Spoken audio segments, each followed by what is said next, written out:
I'm just recording. So moving on, so today's talk is going to give an overview of 5 different postgraduate programs and areas. And again, welcome to any participants who are joining. So we're going to start off with an overview of the MSc Coastal and Marine Environments. Physical processes, policy and practice. And so my colleague, Dr. Liam Carr, is going to give an overview of this. We'll then move on to the MA Environment, Society and Development. And my colleague, Professor John Morrissey, will give an overview of this program. Then we'll move on to the MA Rural Futures Planning and Innovation. And my colleague, Dr. Mary Mahan, is going to give a quick introduction to this program, followed then by the MA International Development Practice, and my colleague Una Murray is going to give Dr. Una Murray is going to give an overview of this program. She has made me aware that I have made a spelling error, excuse me, in the word practice, and that is on me. I don't have time to change that, sorry, Una, but that should be practice with a C. And then finally, my colleague, Dr. Conor Newman, is going to give an overview of postgraduate opportunities in the discipline of archaeology. So what I guess the structure is a small presentation on each of these programs. If anyone does have any specific questions about the individual program, please do feel free to ask in the chat. So you can either pop a text question into the chat, or if you want to turn on your camera or mic and ask. And I'll have a quick look after each of the program presentations to see if there's any program specific questions. And then at the end, we'll take a little bit more time as well in case anyone has either more general questions or again, some other program specific questions. So with that, Liam, I will hand it over to you.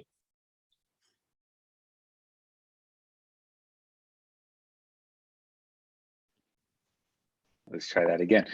Good afternoon, everybody, and thanks, Elaine, for the very nice introduction. My name is Dr. Liam Carr. I am the course director for the MSc in Coastal and Marine Environments here in the College of Arts.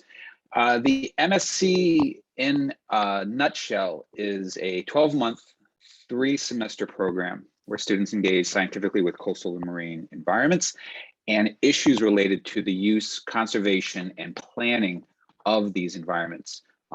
We use empirical methods, so we use the scientific method. We also use some other methodologies to examine theories and principles behind the planning and management of these systems. And we apply tests to critically develop policies and legislation recommendations. We don't actually do the legislation, recommendations to improve best practice for these very important, not just economically, but cultural and social systems. Next slide, please. As I said, it is a full year program, and it's 90 ECTS. For certain individuals, a 2-year part-time program is available. That's generally for individuals who may already be in the workplace and either have limited time or are transitioning from one part of their career to another part, to another more specialized aspect in their future. It's not recommended that students go straight out of undergraduate to a part-time master's program. So for the majority of you, for the rest of this presentation, this is, I will be focusing on a 1-year, 3 semesters master's program. And the module subjects, we have a number of core modules focusing on aspects of geographic theory, relevant methods and mapping techniques, coastal processes and geomorphology, appropriate assessment and environmental impact assessment methodologies, climate systems, dynamics of climate change, and EU and national frameworks of legislation and policy.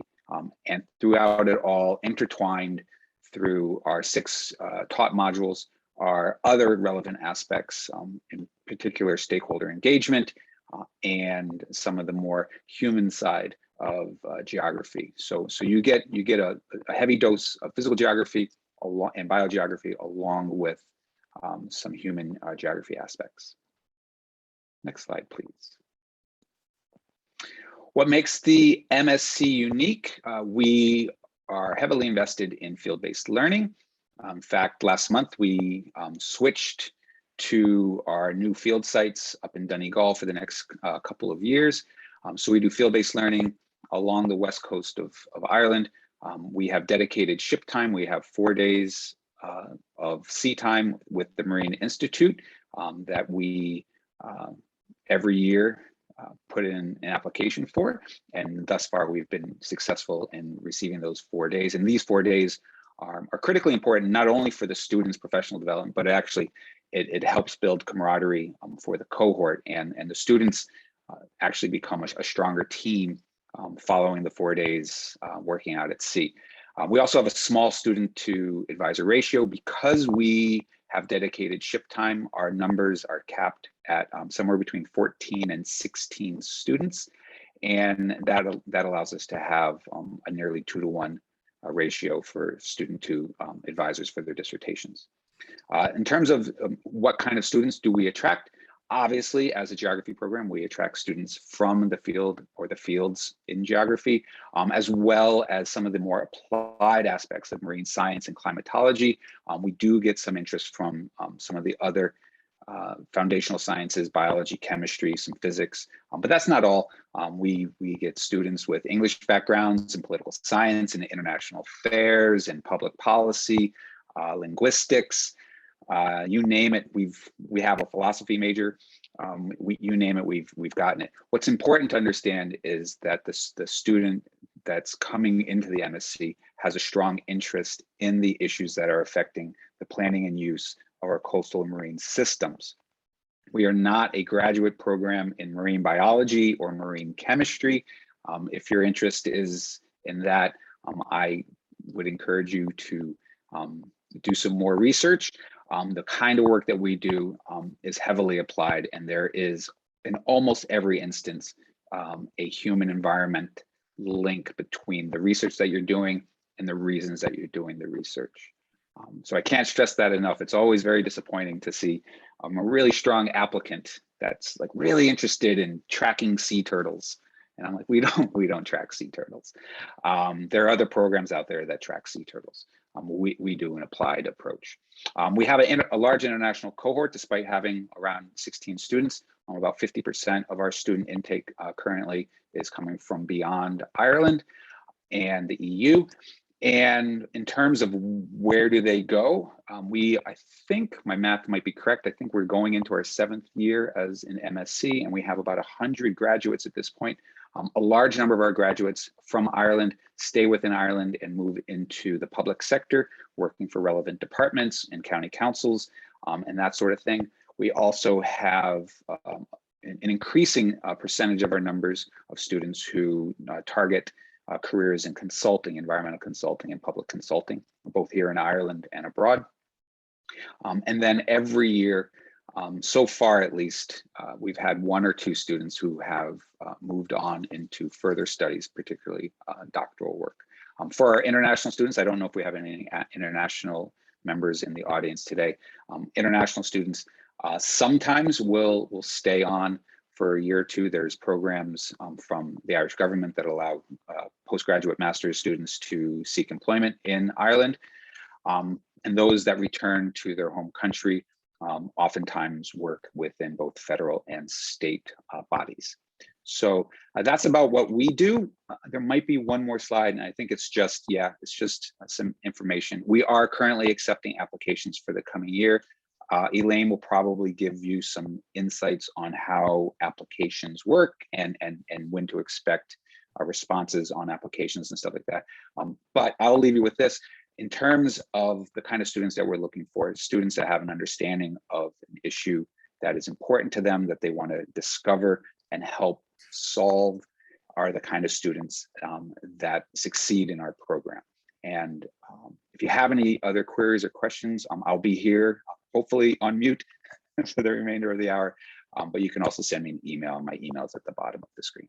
So thank you very much. Elaine, back to you. Thank you so much, Liam, for that overview.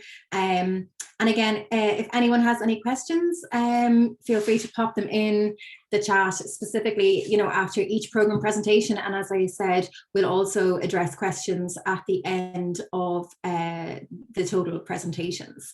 So with that, I will just move on now, and I'm going to hand over to Professor John Marcy to give an overview of the MA in Environment, Society and Development. So over to you now, John.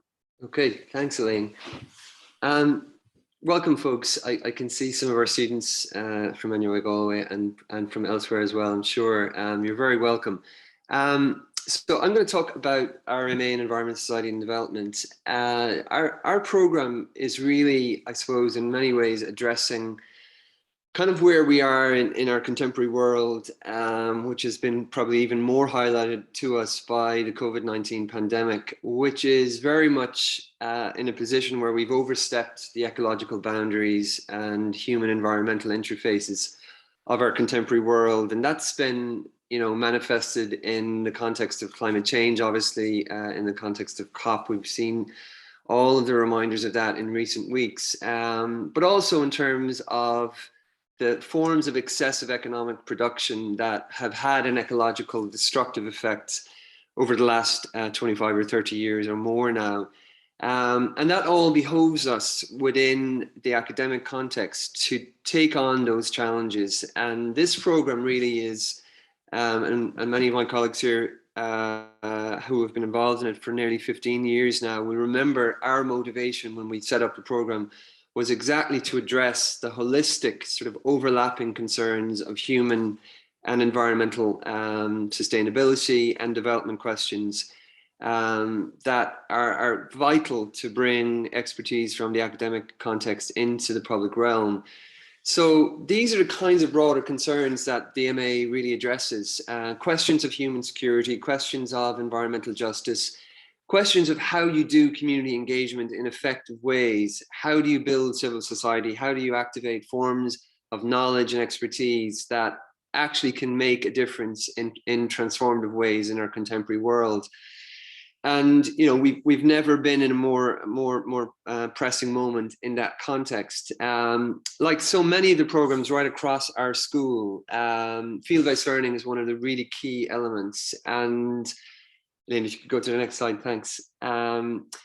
Field-based learning is in many ways at the heart of the program, and it addresses really, or it's a sort of a way of addressing what is really the sort of vision for the program, which is twofold. The first is really a critique of all of the forms of interventionism that we're witnessing in our contemporary moment, from the geopolitical to the humanitarian, forms of interventionary practices that are effectively managing the earth. And the second sort of twofold, ambition of the program is to go beyond the laptop, to go beyond critique, to think about what are the ways in which we can enact and activate transformative forms of knowledge, forms of development in the most precarious spaces in particular. And next slide again, Elaine, thank you. Field-based learning is really one of the key ways in which we do that. So in all the modules here, there is a really strong sense of the kind of problem-solving expertise questions that we're trying to kind of instill in every one of the modules. So those modules are thematically organized around questions of environmental risk, resilience, geopolitics, and other aspects of interventionism. But the field-based learning element is the way in which we tie together in a very practical way the kinds of questions that hopefully academic expertise can address in the field. So if you could go to the next slide, Elaine, again, thank you. And that's a really big sort of concern of all of the programs that you'll hear about from Geography, Archaeology and Irish Studies today is an eye for the ways in which we can equip you with the field-based knowledges and learning capacity in terms of your own career development. Our particular MA culminates in a field-based learning module where we work on the ground with the United Nations Development Programme and other NGOs in Bosnia. And that is really on the back of, 10, 15 years of building those contacts. Civic engagement is rhetorical unless it's actually activated. Our university has committed to it, and I think geography and archaeology in particular have long been really, really, really excellent proponents of exactly civic engagement, working with communities, working in the field in particular. Our program has, thankfully built upon the ways in which field-based learning can enable students to go on and work in NGOs, in planning and project management agencies, specialist research institutes, policy institutes, and so on. And that's really important for us as colleagues right across the school, because, we want students, we want you guys to actually be in positions where you can, be the change agents that we can see are so important for the future. So in addition to, working in those planning sectors, as Liam talked about as well, county councils, government agencies, and so on, and UN agencies in international contexts, many of our students right across both disciplines, geography and archaeology, have gone on to do, PhD work in some of the most prestigious universities in the world. And I think that's a testament to the commitment that you get from all of our colleagues right across the school, which is a real sense of pride in the excellence that we provide for, having students to be as well read as possible before they go on and do PhDs. Elaine, if you can move on. Yeah.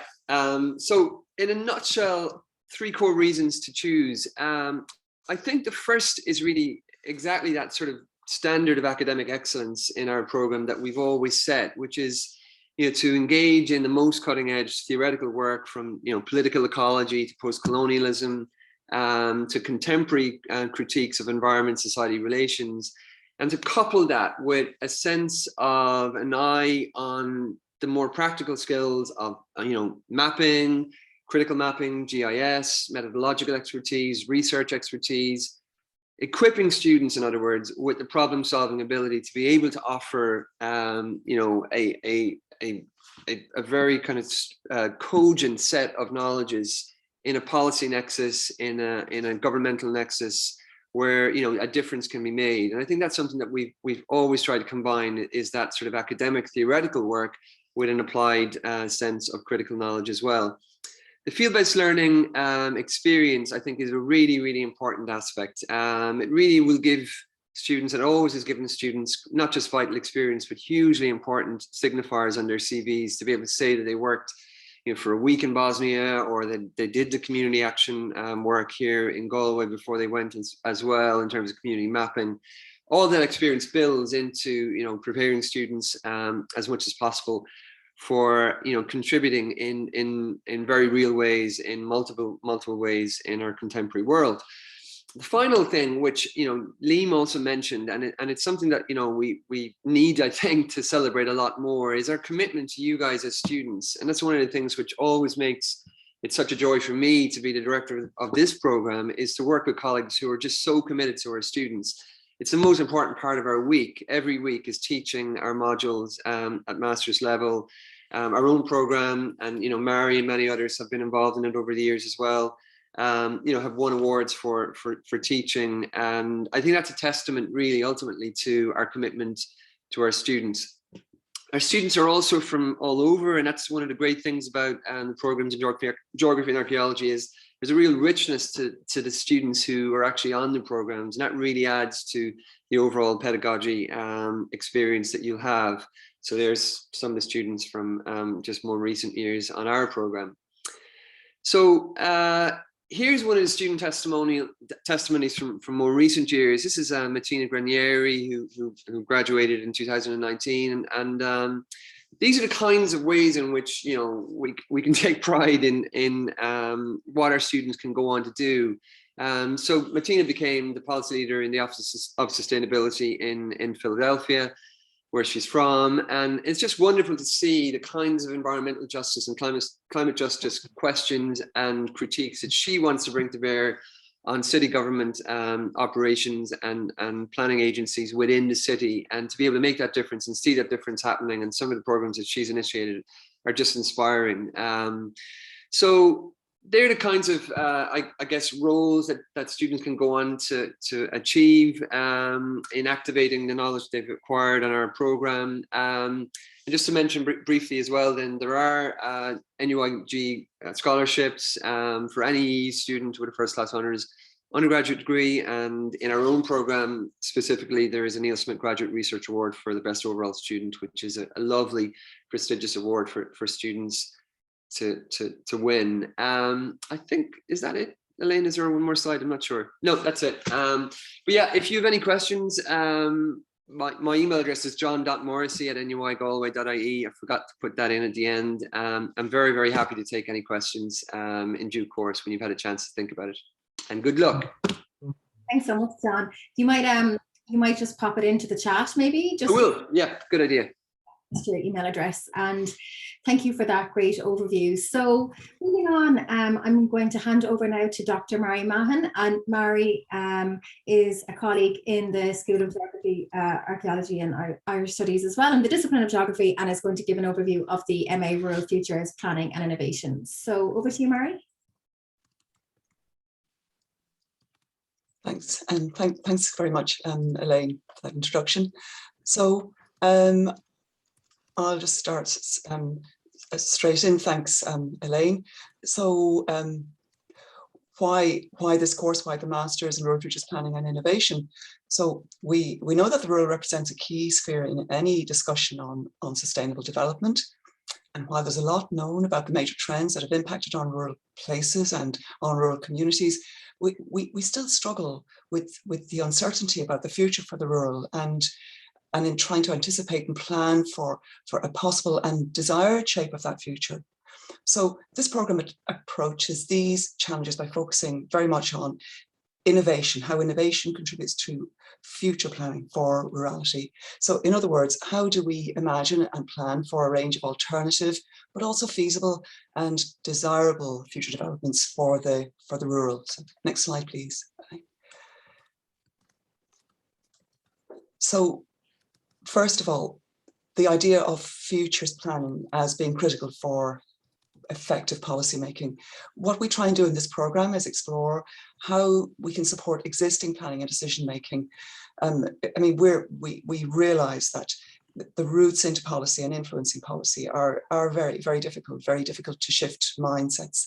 So our feeling is that what you do is you try and intervene where an opportunity presents itself.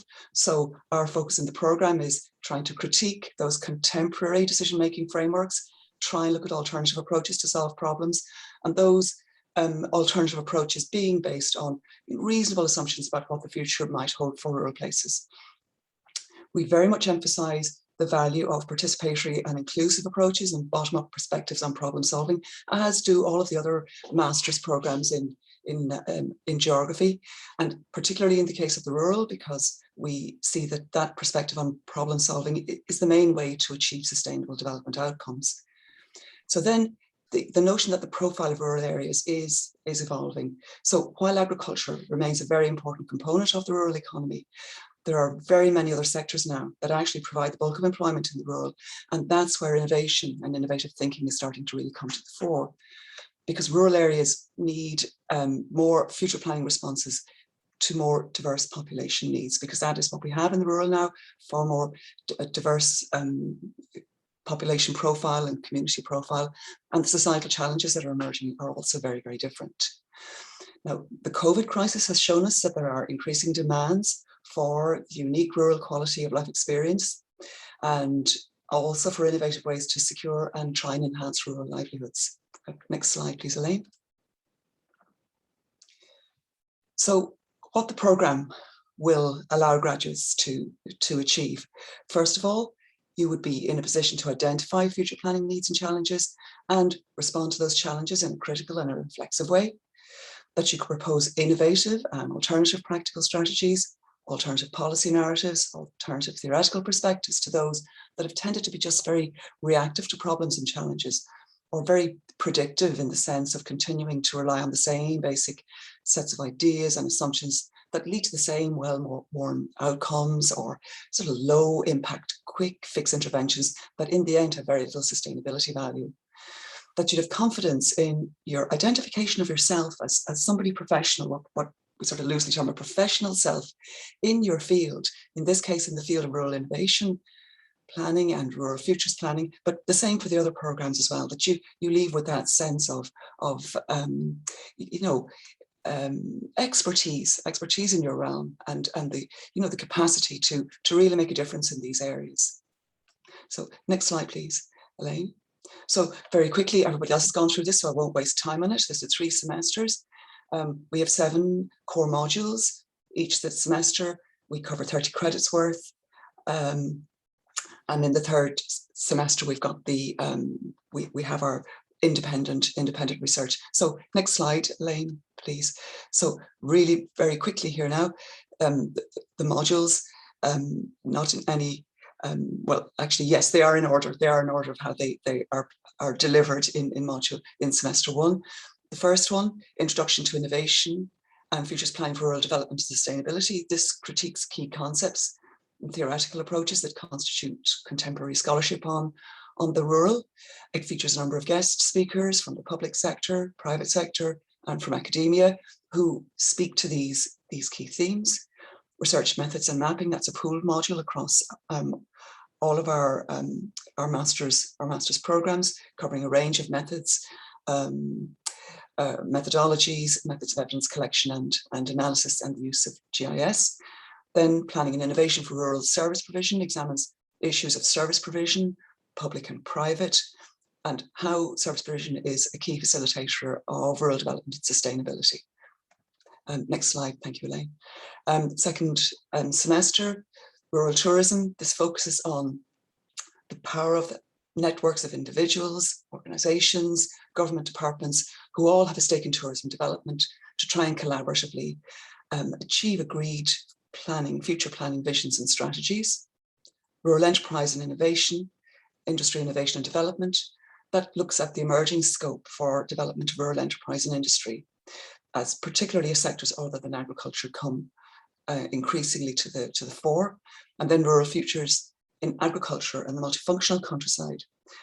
I mean, the agricultural sector still remains really vitally important to the sustainability of rural places and communities. But this module looks at what innovation and planning implies for farming and for their stakeholders who regard agriculture and associated land-based activities as still viable rural livelihoods. Next slide, Elaine, please. So then the what we call the research and professional development portfolio. So what this essentially consists of is a piece of independent research that will enhance your critical thinking skills, your capacity to work independently, your capacity to identify a problem, put parameters around it, decide on the relevant methodologies, decide on your analytical framework, and so on. So it's meant to enhance your critical thinking and also your practical methodology application skills. This module is also supplemented by a focus on interview preparation, CV preparation. In other words, the steps that you need to take in order to move on to the job market, if that's where you are planning to go. In certain cases, in the past, we have arranged service learning type projects where students would go and work with an organization on a particular project.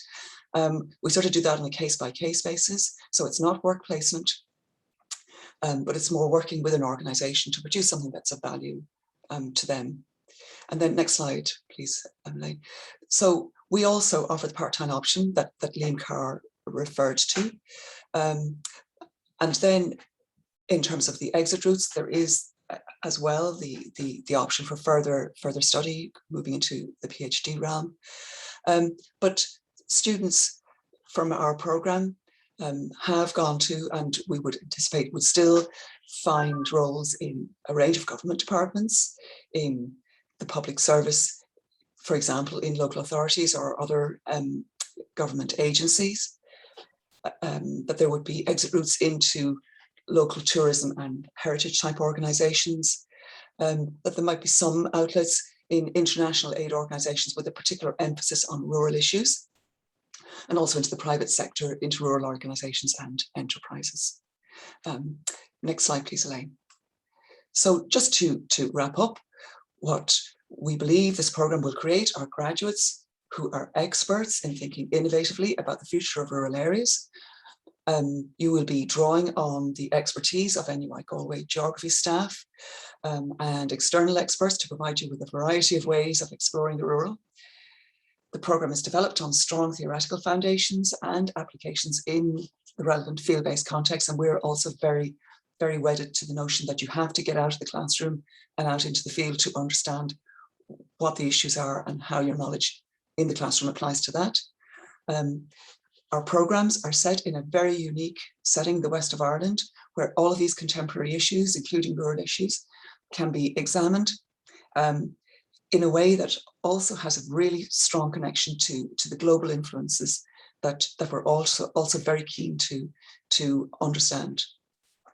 So we see the evidence of global interactions, global processes in perhaps a very local context. But that is the beauty of our programs, and I think it is the particular value of the setting we have here at NUI Galway and in the West of Ireland.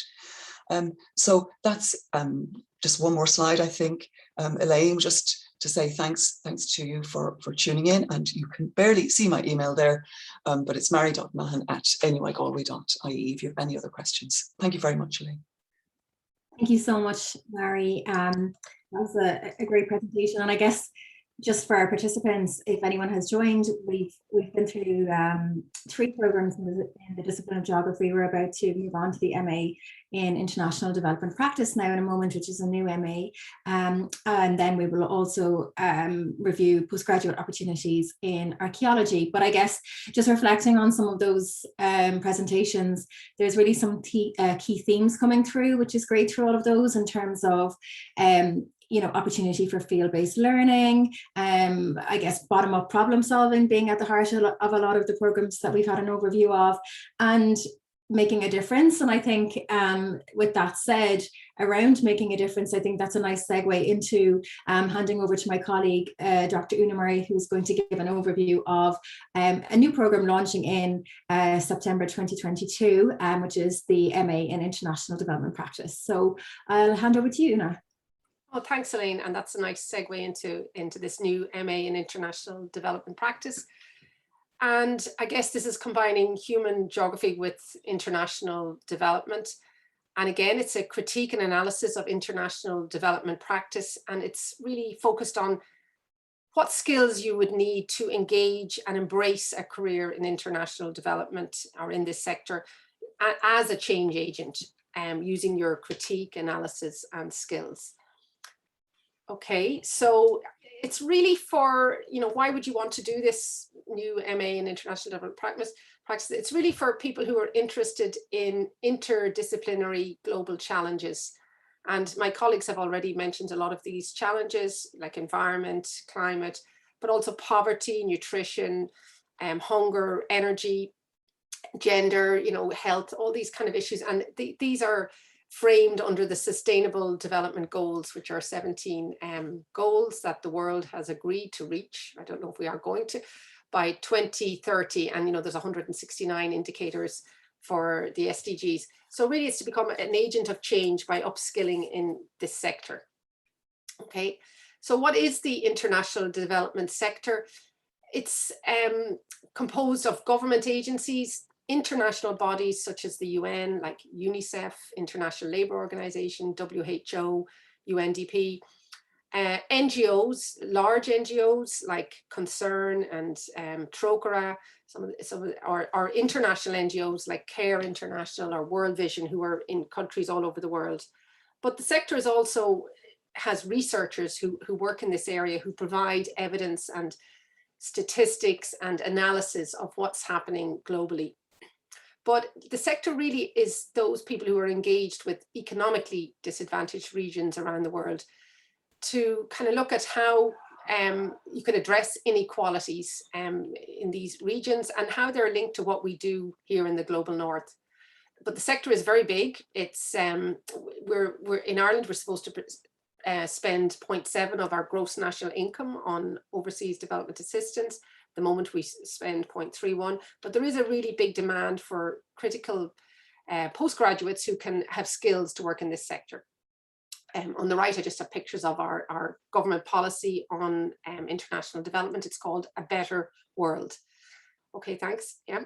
So why would you do it at NUI Galway? We've a range of expertise across a large range of disciplines. For example, international development practice, and I myself work in that area and have worked in that area for many years with the UN and with NGOs and research organizations. But we've got people who will provide inputs on development theory and provide that critical analysis of the way the world is being shaped at the moment. We've got a module on analysis, how you look at data that's coming from different places in a critical way, how you present it, also how you do manage programs or projects, and those sort of skills are useful also for whatever area you work in the future. And then we also have experts in human rights. The Irish Centre for Human Rights are providing some modules as electives. Climate change, we've a master's in climate change, food security in the university as well. And environment, as mentioned by John already, and gender. There's an MA in gender, which will allow students to take some elective modules in gender.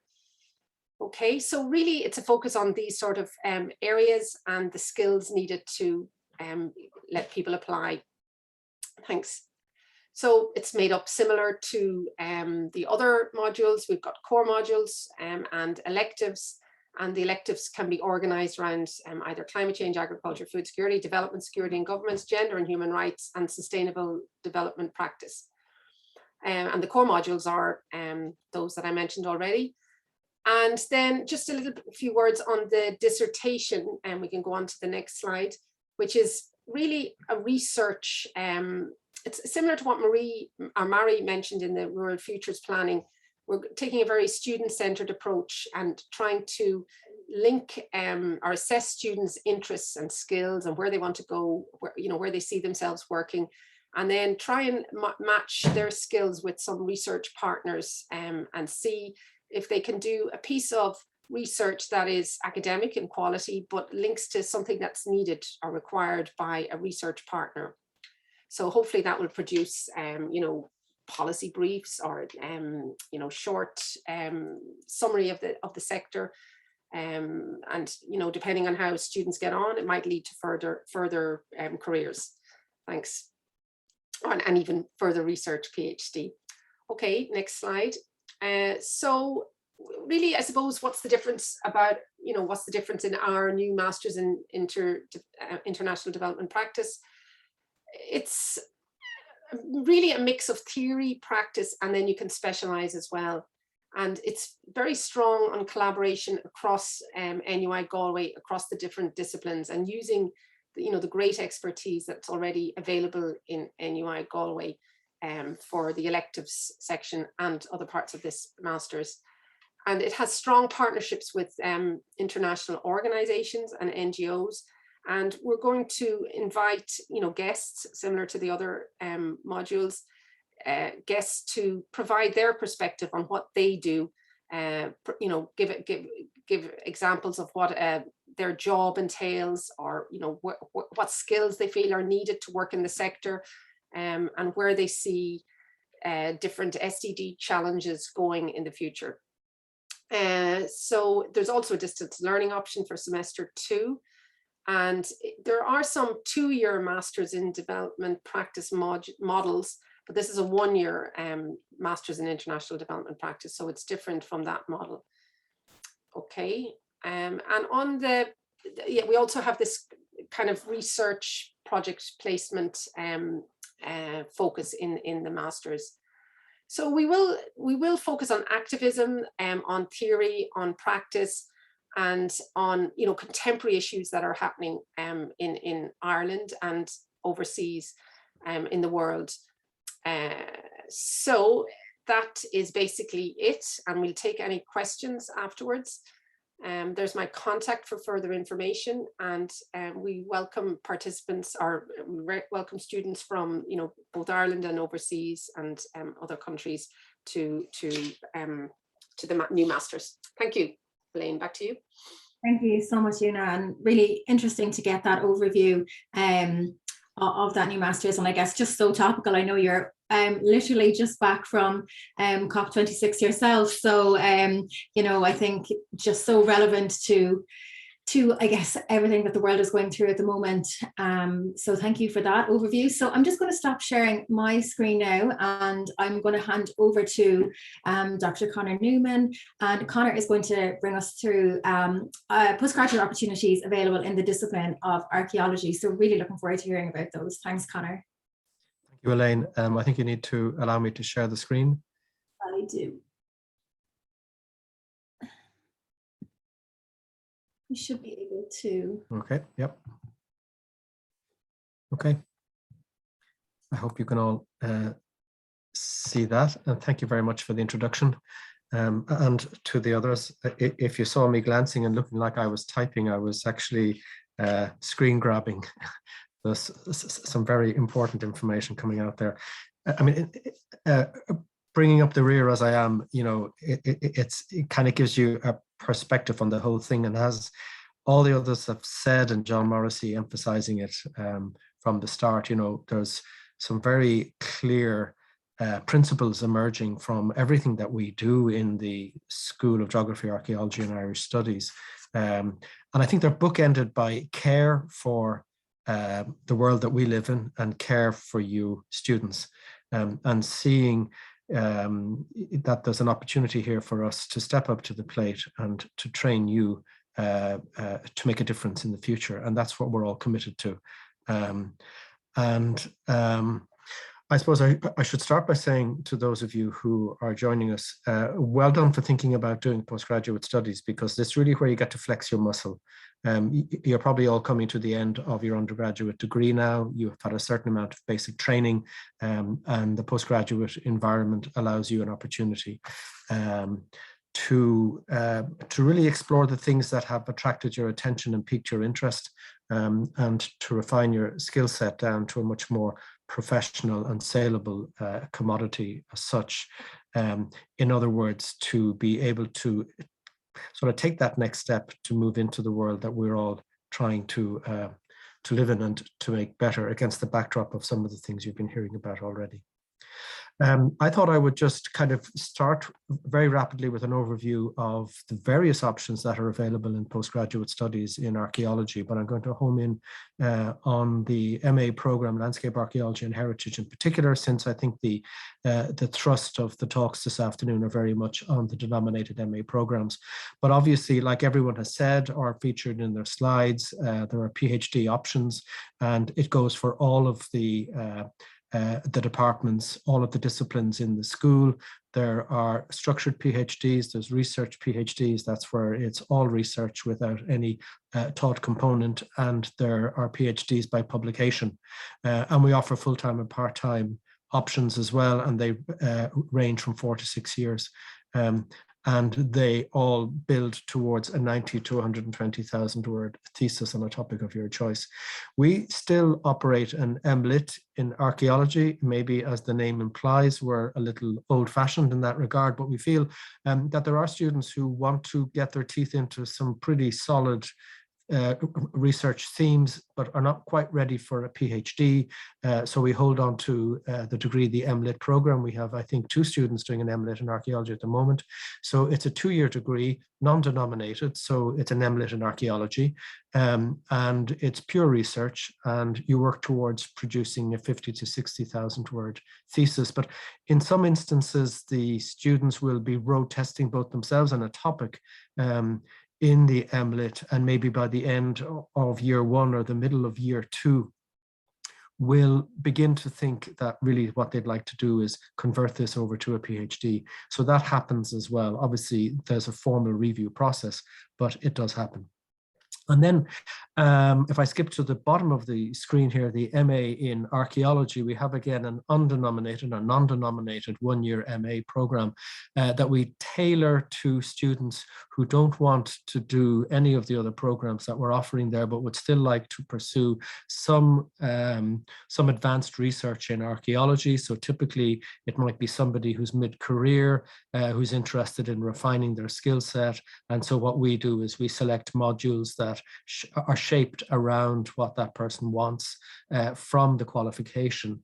And so as I say, we tailor the program to the individual in those cases. Again, it's a one-year program, it's taught, and there is a 10 to 12,000 word MA dissertation involved in that as well. But as I said at the start, what I would like to do is focus on the MA Landscape Archaeology and Heritage. This is a new MA program. When I say new, it's a strongly revised MA program that we're building on the success of 20 years of the MA in Landscape Archaeology. And we're offering this particular program from 2022. The name looks quite similar, but there are some significant sort of differences in there, and I'd like to explain the reasoning behind those for a moment. So the revisions to the program really speak to three things. I'm sorry, I can see myself on screen and I can't read the final word. There we go.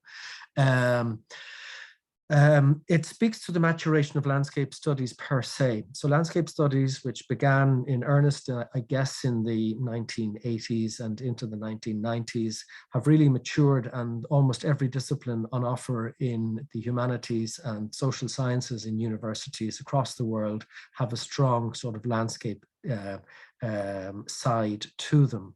And the footprint of landscape studies has really grown very large indeed.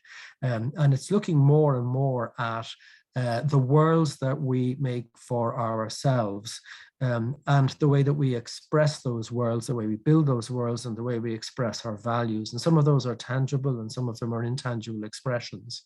And so to capture all of those in one degree program is quite a challenge. So what we're trying to do with this degree program is to reflect the maturation of landscape studies per se, but then to focus on what are our strengths. Another driver in the renaming of the program and the changes that we are affecting to the modules themselves is the convergence of archaeology, landscape and heritage in professional practice. So here in Europe, archaeology has always been a discipline in and of itself. And over the last 20 years, heritage itself has emerged as a discipline too, and in some places landscape as well. So what we're trying to do here is to reflect the fact that at some point all of those three elements come together. And we see increasingly in professional practice that people have got to wear those three hats, or know how to wear those three hats simultaneously. And so we're trying to design a program now, or to redesign the program to make sure that that's hardwired into it. And then the final element of the revision speaks to culture and cultural heritage as a fourth pillar of sustainable development. And this is really critical to the program. Again, it speaks to something I said earlier on, and John Morrissey made a comment on this as well, and it was coming through loud and clear from the others, that we're very committed to the societal and environmental challenges that are facing us all. And since 2012, culture and latterly cultural heritage have emerged as the de facto fourth pillar of sustainable development. And in one sense, that's like apple pie and mother's milk. You know, it just makes so much sense. But as John said, if you can't put this into practice, then it simply remains as rhetoric, well-intentioned and nice sounding rhetoric, but nonetheless rhetoric. And so what we're really trying to do with this program is to figure out how we can make culture and cultural heritage genuinely the fourth pillar of sustainable development. How do we act on that? What are the methodologies? What's the toolkit that is needed to turn that from an aspiration to a reality? So that's a really important dimension behind our thinking on and our aspirations for this program going forward. The MA itself, what we're trying to do is build on the unique skill set and toolkit, particularly of archaeology, because that's where our strengths lie in particular. And what we are trying to do here is to train for an increasingly multi and transdisciplinary graduate employment market. Now, all of my colleagues have spoken to that as well, spoken to the importance of place-based learning or field-based learning as a way of learning how to engage with communities, with how to engage with societies and so on. So that's what we refer to by the term transdisciplinary skills. And so in the world of archaeology, we have, consistently since the very start been working in the field and working with communities. And so there's whole branches of archaeology, public archaeology, community archaeology, and so on, that are well versed and have contributed hugely to the literature on the subject. So what we want to do is to make sure that that is foregrounded in the program itself. The modules are designed around developing these unique skill sets that are associated with the material and temporal dimension of landscape. So recording, analysis, context, and mediation, and linking these with the last word to contemporary society. So in other words, giving relevancy to all these different concerns, the role that heritage has in community resilience, in community identity, and so on, in the role of heritage and role of futures, as Mary Mahon was saying. Agriculture is not the only resource available to the rural, and archaeology is always up there, and heritage as well. So learning how to link those to contemporary society is what we're trying to do.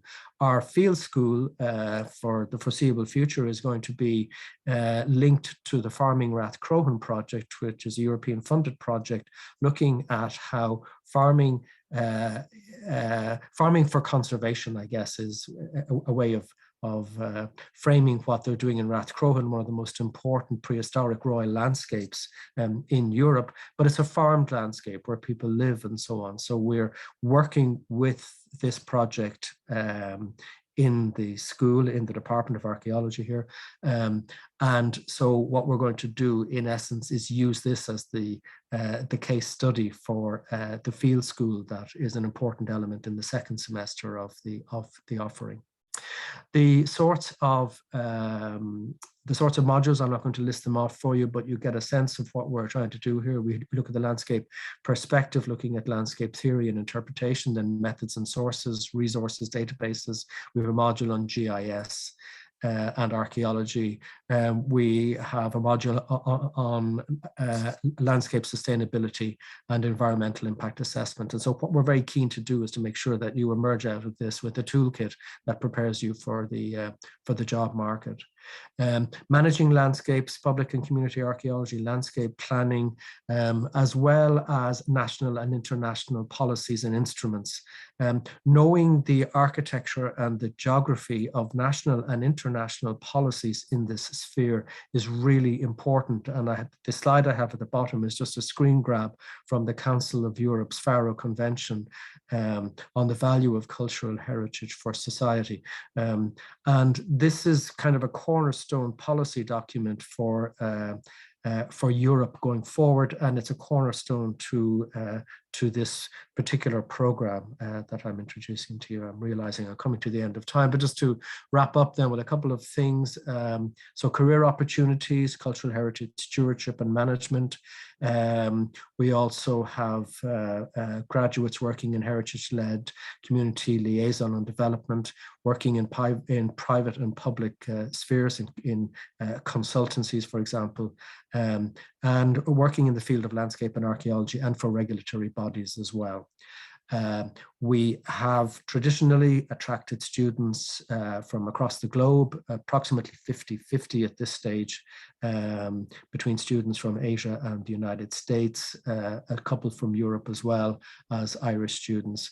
We're open for applications at the moment, and if you need any further information, visit the archaeology website or contact me at the NUI Galway email address that you see at the bottom of the screen. Just a note of warning, folks, by the way, I'm sure you're all aware, the university was subject to a cyber attack a couple of weeks ago.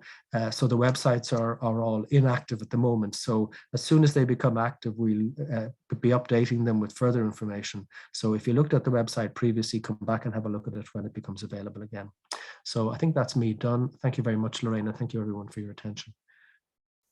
Thank you so much, Conor.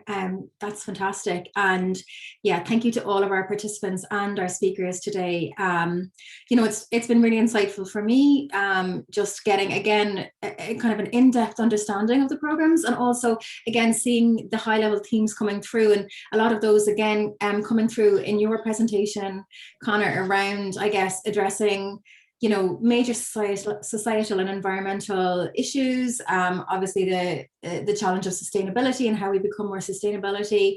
And I think, you know, all of the programs really demonstrated practical application, and also the skills that you have embedded in your programs for setting the students up for success in terms of further study or future careers as well. So that really shone through. So I guess we are coming towards the end of the time, and I know that all of your email addresses have been put in the chat box for follow-up. Just to say, kind of more generally, our application system is open and there isn't any issue with applying for any of our programs. Yes, the cyber attack on our university systems has been a real challenge for us here in NUI Galway, but our applications portal is housed externally. So please, that application portal is open, so we would really encourage you to apply, and program directors are reviewing applications on an ongoing basis. So yes, with that, I would just like to thank all of my colleagues for their time today. And again, all of the details, all of their individual details are in the chat if anyone would like to follow up with them. Our website is in a quasi-recovery state actually at the moment. All of our individual course pages, so the individual course websites for each of the courses that were outlined today are live, and so you will be able to also access contact details if you're watching this recording. The contact details are on all of our course web pages on www.nuigalway.ie. So thank you so much again, and great to have you join us, and we look forward to hearing from you soon. Okay, thanks very much. Thank you.